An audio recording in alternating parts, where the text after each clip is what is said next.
mengeluh di hadapan rakyat, hanya pulang dari luar negeri, dari Amerika, dari Eropa, bukannya bicara tentang investasi yang dibawa, tapi mengatakan dunia sedang menghadapi ancaman resesi global.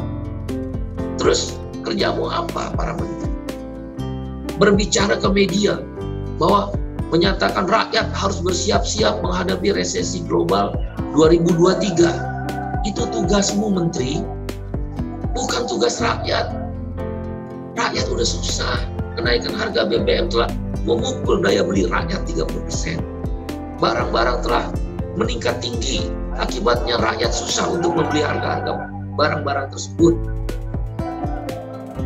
Mereka sudah mengurangi jajan anaknya. Anak menteri kan nggak dikurangi jajan anaknya. Mereka sudah mengurangi biaya makannya. Lauk pauk yang biasa tersaji ada ikan, ada tempe, ada sayur. Mungkin sekarang cuma ikan atau cuma tempe besoknya. Di meja menteri, di meja pejabat-pejabat tidak berkurang lauk pauknya. Tidak layak Anda menjadi menteri, berbicara di hadapan media, menyatakan rakyat disuruh bersiap-siap menghadapi ancaman resesi global. Terus kerjamu apa? Kalau cuma untuk menakut-nakuti rakyat.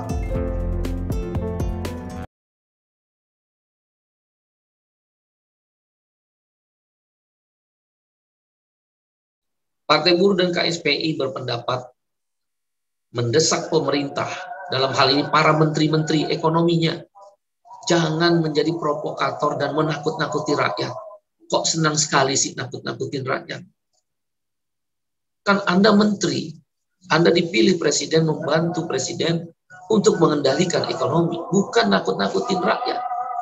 Dan kalau memang ada ancaman resesi global, Anda tidak perlu bicara dengan rakyat.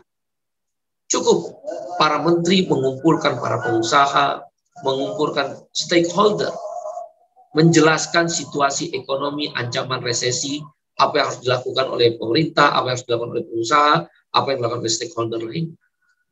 Bukan Menko Investasi, Menko Perekonomian, Menko Menteri Keuangan, dan beberapa menteri ekonomi lainnya termasuk Menaker, berbicara ke media bahwa menyatakan rakyat harus bersiap-siap menghadapi resesi global 2023. Itu tugasmu menteri, bukan tugas rakyat.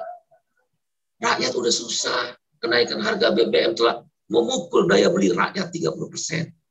Barang-barang telah meningkat tinggi, akibatnya rakyat susah untuk membeli harga-harga barang-barang tersebut.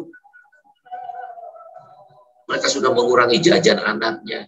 Anak menteri kan nggak dikurangi jajan anaknya. Mereka sudah mengurangi biaya makannya. Lauk pauk yang biasa tersaji ada ikan, ada tempe, ada sayur. Mungkin sekarang cuma ikan atau cuma tempe besoknya.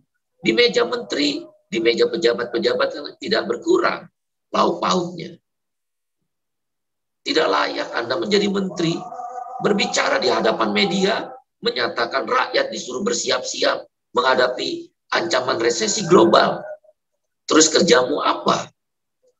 Kalau cuma untuk menakut-nakuti rakyat. Kecuali di meja para menteri itu lauknya juga berkurang. Sama dengan di meja rakyat, lauknya. Beras harga yang dibeli rakyat sama dengan beras yang dibeli harga menteri. Baru kami bisa terima. Gajimu tidak dikurangi. Fasilitas bayar listrik gratis, naik mobil gratis, nggak dikurangi kok sama negara. Nggak dikurangi oleh presiden. Kok nakut-nakutin rakyat? Kok bisanya hanya bisa mengeluh ke rakyat? Kami mengecam keras Partai Buruh dan KSPI, mengecam keras gaya hidup menteri dan pejabat-pejabat yang di tengah ancaman resesi global tidak menunjukkan empati. Hanya populariti, mencari popularitas, seolah-olah memahami tentang resesi. Ya karena kamu sekolah tinggi, rakyat sekolah rendah. Kami Partai Buruh merasa tersinggung. Partai kerasnya pekerja, partai rakyat jelata tersinggung dengan sikap menteri seperti itu. Mengeluh di hadapan rakyat, hanya pulang dari luar negeri, dari Amerika, dari Eropa, bukannya bicara tentang investasi yang dibawa, tapi mengatakan dunia sedang menghadapi ancaman resesi global. Terus Kerjamu apa para menteri? Pemerintah, kerjamu apa pemerintah? Apa kerja DPR itu? Tidak dikurangi kan fasilitas DPR. Kenapa kamu harus mengeluh pada rakyat, DPR dan pemerintah? Khususnya para menteri dan anggota DPR. Partai Buruh mengutuk, the condemn. Condemn itu mengutuk cara-cara pola hidup dan cara-cara berkomunikasi secara politik kepada rakyat. Tidak ada empati. Lauk pauk di mejamu tidak berkurang, bahkan mungkin bertambah. Mobil, listrik, telepon tidak berkurang dibayar oleh negara. Dibayar oleh pajak kami kelas pekerja. Kami rela, kami ikhlas. Tapi dengan sebuah syarat, kamu kerja sebagai menteri yang total, termasuk anggota DPR. Sibuk capres, resesi depan ancaman global, tidak menjadi pikiran bersama. Malah menebar ancaman naik upah minimum, jangan dinaikkan oleh Apindo, pengusaha-pengusaha itu. Resesi depan mata, ancaman PHK. Karena itu, Partai Buruh dan KSP mengutuk keras, mengecam keras cara-cara berkomunikasi dan cara berpikir para menteri-menteri perekonomian terhadap ancaman resesi global 2023. Partai Buruh dan KSP bersepakat dan bersetuju dengan Presiden Bapak Joko Widodo bahwa kita akan ada ancaman, tapi kita harus bersyukur bahwa kita belum, mudah-mudahan tidak menjadi pasiennya IMF, International Monetary Fund. Indonesia tidak termasuk pasiennya IMF.